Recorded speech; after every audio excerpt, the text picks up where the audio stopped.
Hi, folks.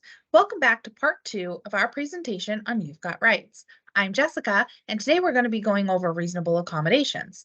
So, what is a reasonable accommodation? It's when employers, agencies, town government, business owners, and landlords have to provide an accommodation so you can benefit from their services or participate in their programs. In some cases, these are called reasonable modifications, but it means the same thing. A reasonable accommodation is a change to the way things are done. Allowances in dress code, sitting or standing as needed, scheduling flexibility. Sometimes the change may be a physical change, adding a ramp, rearranging furniture for wheelchair access, putting up ADA signs, or buying an air purifier. Sometimes it's a change to how you do your job, like a checklist to help you remember tasks, some extra training, using speech to text software instead of writing, or trading portions of your job that you can't do with someone else, but the workload stays the same. Sometimes it's a change in the rules, like taking shorter but more frequent breaks at work, changing your work schedule, allowing water at a workstation, or providing a stool for a cashier. It's not just employees who need to provide these reasonable accommodations. A store must allow a PCA into a fitting room. A housing authority may need to help you fill out applications.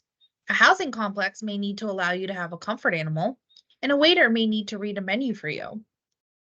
Reasonable accommodations only need to be provided if you need them due to your disability.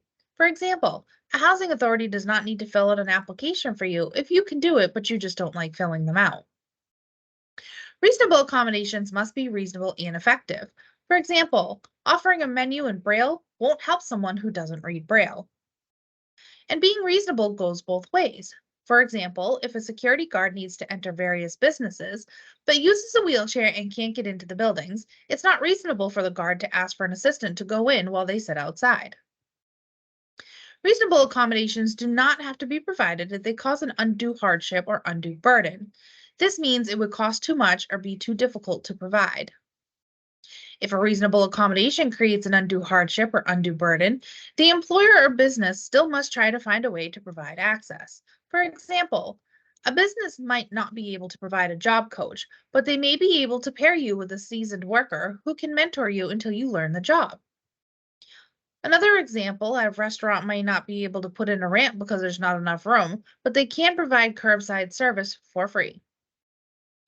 A store may not have an elevator to the second floor, but they can provide pictures of the merchandise and bring things down to the main floor so you can look at them.